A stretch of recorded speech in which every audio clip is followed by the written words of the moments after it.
तर मित्रांनो, आम्ही दोघेजणं 4 दिवसाच्या कोकण ट्रिपवर निघालो आहे है ना. सगळ्या गोष्टी आमच्या अनप्लॅनच आहेत, पण ही एक अशी गोष्ट होती जी प्लॅन होती आमच्या म्हणजे माइंडमध्ये, आमच्या डिस्कशनमध्ये, की आम्हाला संगमेश्वरला गेल्यावर आम्हाला सरदेसाई वाडाला जायचंच आहे.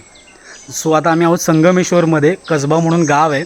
सो तिथे सरदेसाई वाडा आहे जिथे आम्ही आलो आहे. पण म्हणजे तुम्हाला एक्सप्रेस करू शकत नाही अशा फिलिंग्स आहेत.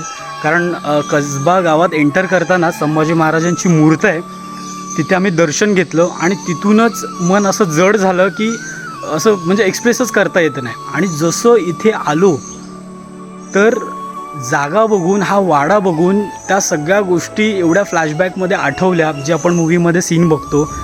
म्हणजे अंगावर शहारे आणि डोळ्यात पाणी हे एकाच वेळी आलं. आणि मी एक गोष्ट नोटीस केली दर्पण, की बरेचसे आमच्यासारखे इथे सगळेजण व्हिजिट करायला आलेत, बघायला आलेत. कोणीही या ठिकाणी मोठ्या आवाजात बोलत नाही आहे. सगळेजण सॉफ्ट, एकदम शांतपणाने, जास्त गावगोंगाट नाही. म्हणजे मे बी असं वाटतं की सगळ्यांनाच ती गोष्ट फील होत असावी. सगळेच त्या गोष्टीला ॲडमायर करत असतील की आपल्या राजांना, आपल्या धाकल्या धनींना इथे कैद झाली, काही लोकांनी फितुरी करून, दगा करून.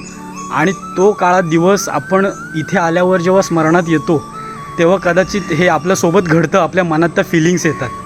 हां, काय वाटतं? कुठलं कोणी ना, म्हणजे किती सिनेमे बनले, काही बनलं, तरी इथे तेव्हा काय झालं असेल, माझ्या छत्रपतींना कैद कसं केलं गेलं असेल, इथून त्यांना कसं नेलं असेल, हे त्या मावळ्यांना सुद्धा बघवलं नसेल.